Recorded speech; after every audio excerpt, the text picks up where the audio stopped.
Hello दोस्तों, स्वागत है आपका आज के मेरे न्यू व्लॉग में। तो फ्रेंड्स, इस वीडियो में आपसे शेयर करने वाला हूँ मोस्ट इंपॉर्टेंट 50 एमसीक्यूज, यानी कि 50 MCQs on the subject of specific relief act.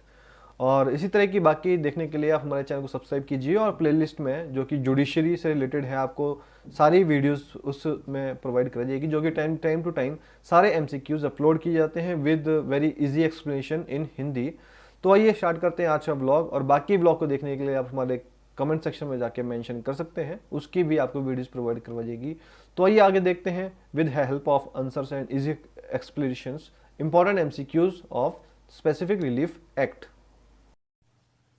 तो हमारा फर्स्ट क्वेश्चन है, the general principles on which the perpetual injunctions could be granted under specific relief act are contained इन।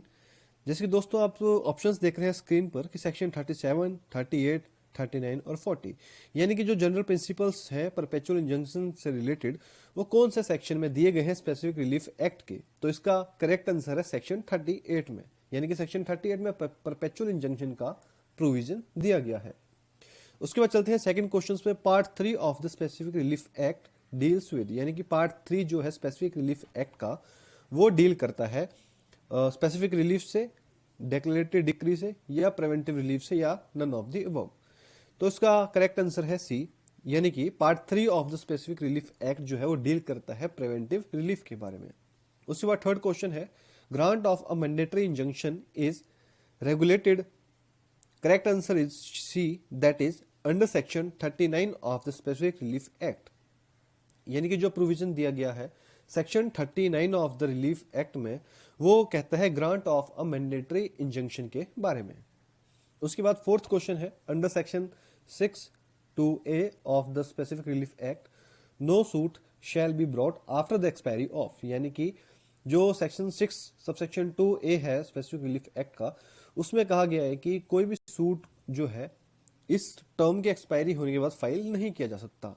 अब वो टर्म क्या है, तो उसका करेक्ट ऑप्शन आंसर है A, that is 6 months from the date of dispossession, यानी कि सेक्शन 6 में जो स्पेसिफिक रिलीफ एक्ट में बात की गई है सूट फाइल करने की फॉर एडवर्स पोसेशन, उसकी जो लिमिटेशन है वो है 6 months from the date of dispossession. उसका फिफ्थ क्वेश्चन है, relief against parties and persons claiming under them by the subsequent title for specific performance of a contract may be enforced under option दिए गए हैं section 12, section 19, section 18 और section 8, यानी कि जो एक रिलीफ है किसी भी पार्टी के अगेंस्ट में फॉर द सब्सिक्वेंट टाइटल वो कौन से सेक्शन में इन्फोर्स किया जाता है, तो वो दिया गया है section 19 of the specific relief act के बारे में।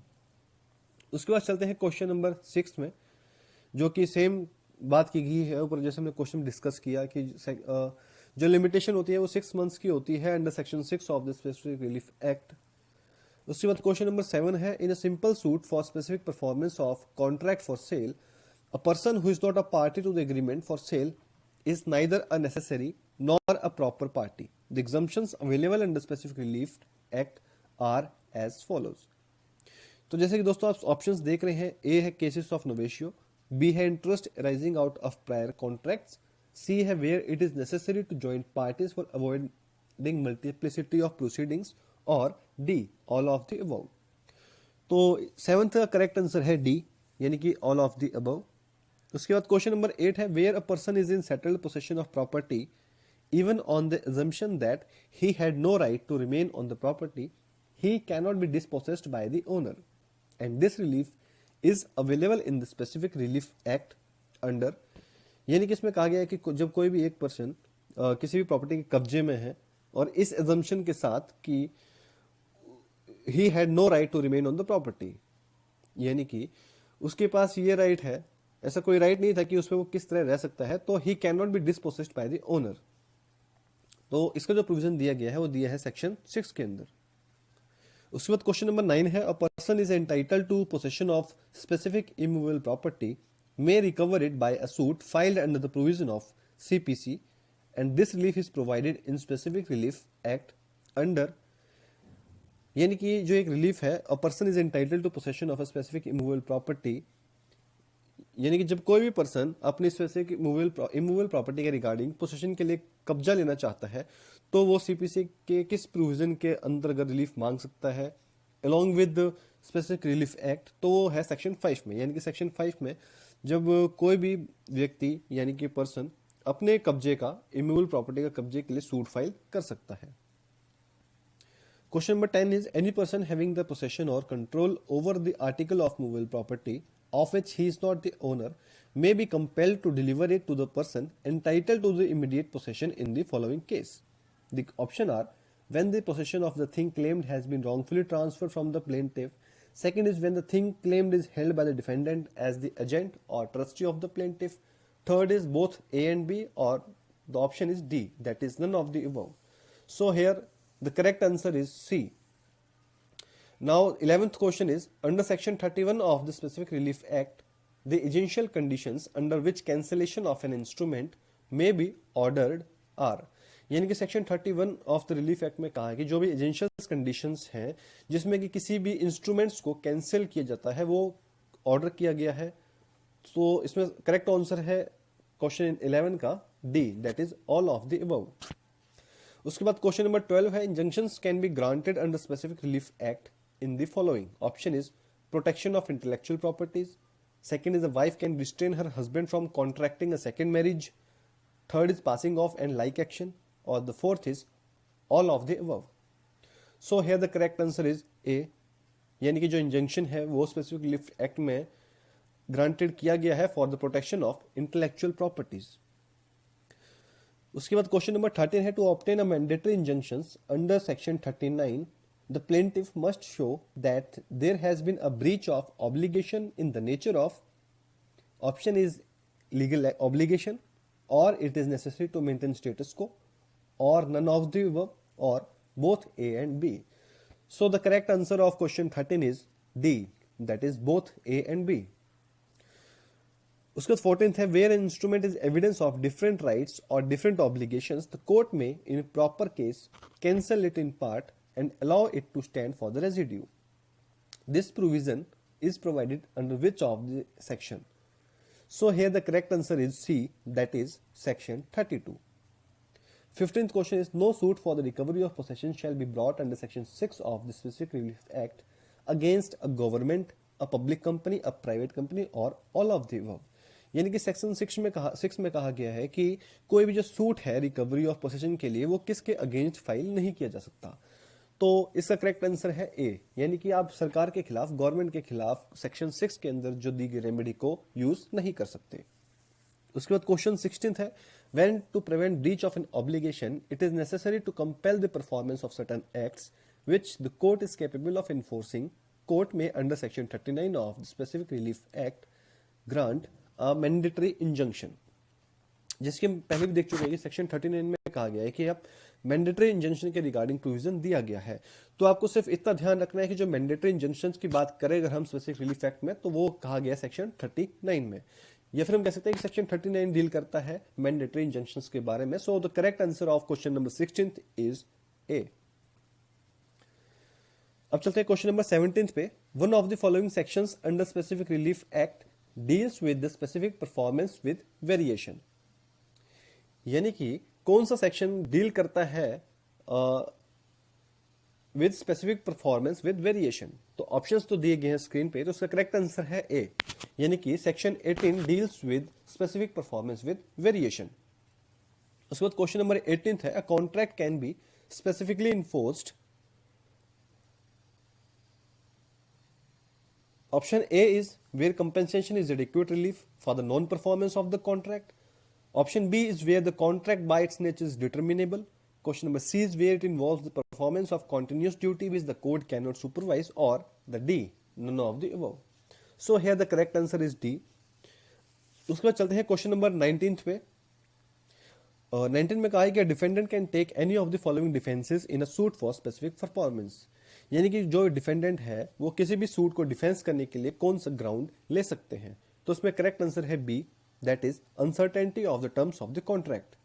उसके बाद question number 20, any one of the following rounds will prevent a plaintiff from seeking specific enforcement. So here the correct answer is D, that is all of the above. उसके बाद question number 21 है relief of specific performance can be granted for enforcing, यानी कि जो specific performance का जो relief है वो दिया गया है सिविल राइट्स के लिए या पिनल लॉज के लिए, या फिर both for civil rights and penal laws, और नाइदर सिविल राइट्स और नॉर पिनल लॉज। यानी कि स्पेसिफिक परफॉर्मेंस एक्ट का जो रिलीफ डील करता है वो कौन से लॉ के लिए है, तो उसका करेक्ट आंसर है ए, यानी कि किसी भी सिविल राइट्स के ब्रीच होने पर ही आप स्पेसिफिक परफॉर्मेंस एक्ट के लिए रिलीफ मांग सकते हैं। Next question number 22 is section 13 of the specific relief act has no application when the transfer has been effected in respect of the property whose, so the correct answer is B, यानी कि question number 22 का correct answer है B कि vendor has title to the property. उसके बाद question number 23 है which of the following can be specifically enforced, यानी कि जो ऑप्शन है उसमें किसको आप स्पेसिफिकली एनफोर्स कर सकते हैं। So here the correct answer is A, a contract for sale of property under allotment can be specifically enforced. उसके बाद क्वेश्चन नंबर 24 है relief of specific performance can be granted for enforcing civil rights, जैसे कि हमने अभी पहले भी देखा।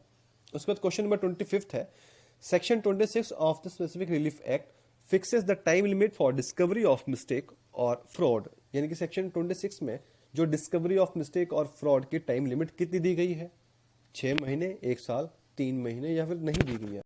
तो करेक्ट आंसर है नन ऑफ द अबव, यानी कि सेक्शन 26 में ऐसी कोई टाइम लिमिट नहीं दी गई है।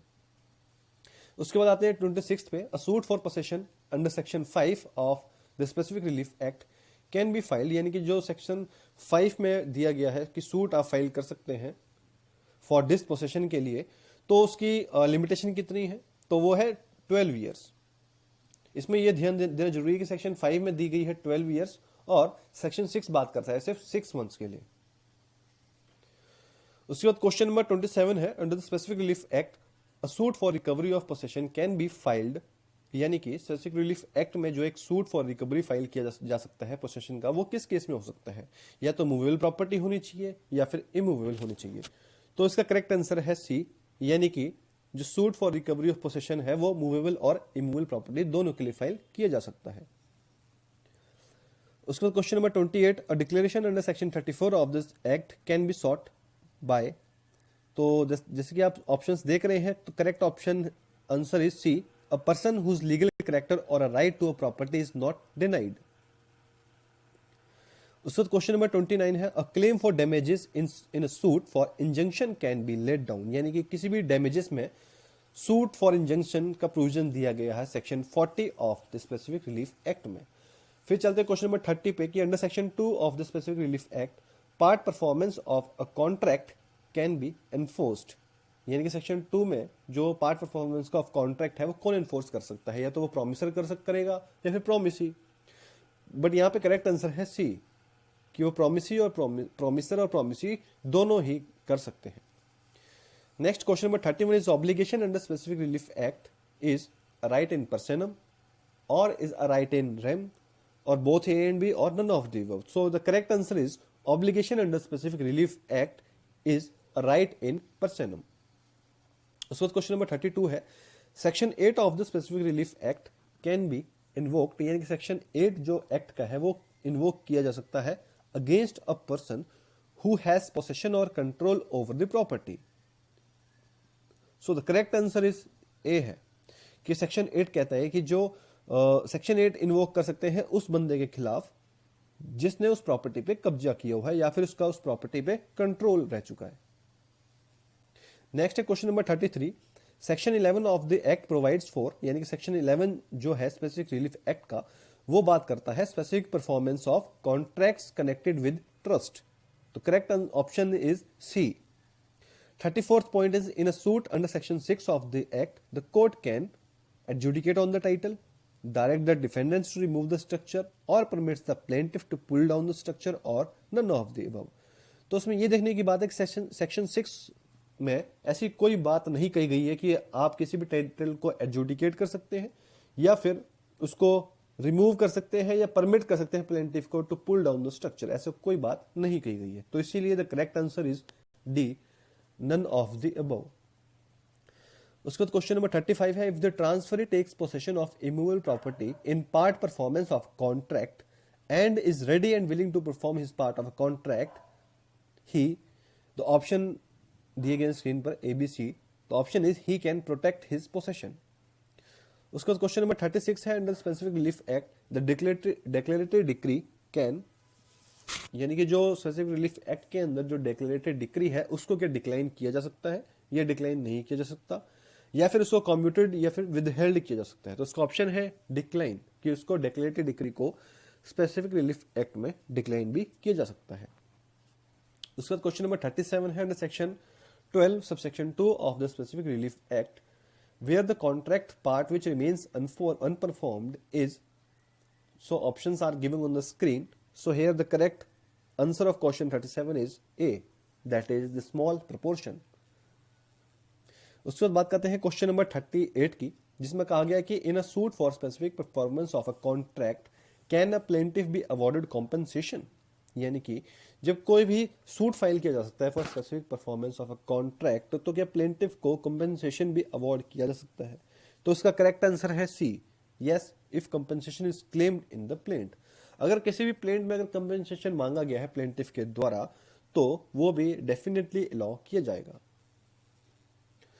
उसके बाद question number 39, specific performance of part of contract, यानी कि किसी भी पार्ट के कॉन्ट्रैक्ट को स्पेसिफिक परफॉर्मेंस करने के लिए क्या कर सकते हैं, उसको इन्फोर्स किया जाएगा कि नहीं किया जाएगा, या बट इन्फोर्स किया जाएगा लेकिन कुछ एक्सेप्शंस के साथ, यानी कि कुछ अपवादों के साथ। So here the correct answer of question number 39 is सी।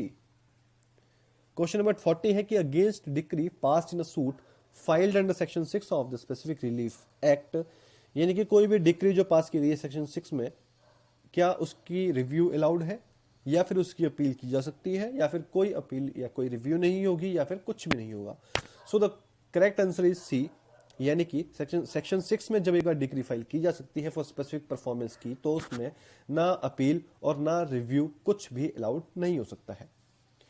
उसके बाद question number 41 is, if a person is not entitled to recover compensation for breach of a contract can he seek specific performance of the contract, यानी कि if a person, यानी कि अगर किसी भी person को कंपनसेशन रिकवर करने के लिए एंटाइटल नहीं है किसी भी ब्रीच ऑफ कॉन्ट्रैक्ट के केस में, तो क्या वो स्पेसिफिक परफॉर्मेंस के लिए क्लेम कर सकता है या फिर उसकी मांग कर सकता है। तो इसका करेक्ट आंसर है नो, यानी कि he can not be entitled to recover compensation for breach of a contract. So the next question is 42, under section 16(1)(c of the specific relief act, which one of the following has to be averred and proved to seek specific performance of a contract? So चार options दिए गए screen पर। पहला है reading and willingness, second is mental capacity, third is consideration for the contract, और the fourth is limitation. So the correct answer is A. फिर question number 43 है, for the purpose of section 7 of the specific relief act right to present possession may be, यानी कि section 7 के लिए जो right है to present possession, क्या वो स्पेशल हो सकता है, टेम्परेरी, या फिर स्पेशल हो सकता है लेकिन टेम्परेरी नहीं हो सकता। तो इसका करेक्ट ऑप्शन है डी, यानी कि वो स्पेशल और टेम्परेरी कोई भी हो सकता है। उसके बाद क्वेश्चन 44 है, detailed provisions about permanent injunctions are contained in order 39 CPC और section 3842 of specific relief act. जैसे हम देखते हैं कि दोनों बात करते हैं इंजंक्शन से रिलेटेड, तो उसका जो डिटेल्ड प्रोविजंस है अबाउट परमानेंट इंजंक्शन वो दिया गया है section 38 to section 42 of the specific relief act. उसके बाद 45, a person lawfully dispossessed of immovable property may bring a suit, ये फिर से वही रिपीटेड क्वेश्चन है कि किसी भी सेक्शन 6 में जो लिमिटेशन होती है वो कितना टाइम की होती है। तो ये काफी इंपॉर्टेंट क्वेश्चन है from the judiciary point of view, और यूजुअली पूछा भी गया है कि सेक्शन 6 में जो लिमिटेशन है सूट फाइल करने की वो है 6 मंथ्स की। उसके बाद चलते हैं सेक्शन 46 पे। क्वेश्चन 46 कहता है कि section 28 of specific relief act provides for recession of contract for cell or lease of immovable property in certain circumstances, the cost of proceedings under section 28 shall be, यानी कि जो सेक्शन 28 में जो अगर कॉस्ट इंपोज की जाती है court के द्वारा, तो वो कॉस्ट जो है किसको पे की जाएगी, या तो प्लेंटिफ को देंगे या डिफेंडेंट को, या फिर ये कोर्ट की मर्जी है कि कोर्ट की डिस्क्रिप्शन है किसको दें या फिर किसी को भी नहीं देंगे। तो इसकी करेक्ट ऑप्शन है क्वेश्चन नंबर 46 का सी, यानी कि it is the description of the court.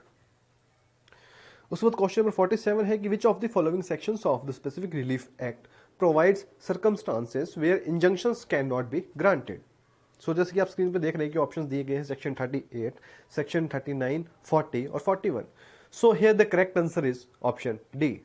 उसके बाद सेक्शन 40 क्वेश्चन 48 है liquidation of damages is not a bar to specific performance in specific relief act under which section? Section 20, 22, 23 or 24. So here the correct answer is B, that is section 23. After that we come to question 49 which says section 18A of the Specific Relief Act dealing with non-enforcement except with variation uses the expressions, that is option is fraud, misrepresentation, mistake of fact or all of the above. So the correct answer of question 49 is option D.